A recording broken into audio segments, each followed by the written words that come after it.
వృషభ రాశి వారు. ఈ వృషభ రాశి వారికి ఈ వారంలో మొత్తం 6 గ్రహాలు అనుకూలంగా ఉన్నాయి. ఎక్కువ సుఫలితాలను, లాభాలను మీరు అందుకుంటారు. తృతీయ భావములో కుజ సంచారం వల్ల భూ వాహన లాభాలు కానీ, రియల్ ఎస్టేట్లో అధిక లాభాలు కానీ, భూములకు సంబంధించి వాహనాలకు సంబంధించినటువంటి సౌఖ్యాన్ని కానీ మీరు ఈ వారంలో అందుకుంటారు. లాభస్థానంలో రాహు సంచారం వల్ల విదేశీ వ్యవహారాలు, నూతన వ్యాపారాలు, నూతన వ్యక్తుల పరిచయం మీకు సానుకూలంగా ముందుకు సాగే పరిస్థితి కనిపిస్తుంది. లాభములో శని సంచారం వల్ల ఇంటా బయట పనివారి యొక్క సహకారంతో కొన్ని కార్యక్రమాలు సునాయాసంగా పూర్తి చేస్తారు. వ్యవసాయ రంగంలో పనిచేసే వారికి అధిక లాభాలు, అధిక ఉత్పత్తులు రావడానికి అవకాశం కనిపిస్తుంది. అలాగే లాభస్థానంలో బుధ సంచారం వల్ల బ్యాంకు లావాదేవీలు కానీ, రుణ సదుపాయాలు కానీ, ఆర్థికపరమైనటువంటి విషయాలంతా కూడా మీకు అనుకూలంగా ఉంటుంది. అవసరానికి ఆర్థిక సర్దుబాటు జరిగి మీరు ఆనందంగా కొన్ని కార్యక్రమాలు విజయవంతంగా పూర్తి చేస్తారు.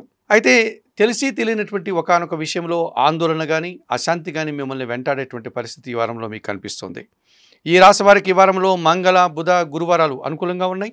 దానాలు ఇచ్చేటువంటి క్రమంలో ఈ వృషభ రాశి వారు 1 కేజీ బియ్యం సోమవారం రోజు పేదవారికి దానం చేయండి, లేక మీ కుటుంబంలో పనిచేసే పనివారికి దానం చేయండి. ఈ రకంగా చేయడం వల్ల మీరు ప్రశాంతంగా ఉండగలుగుతారు. స్తోత్రపారాయణం విషయంలో లలితా సహస్రనామ స్తోత్రం నిత్యం చదువుకోండి.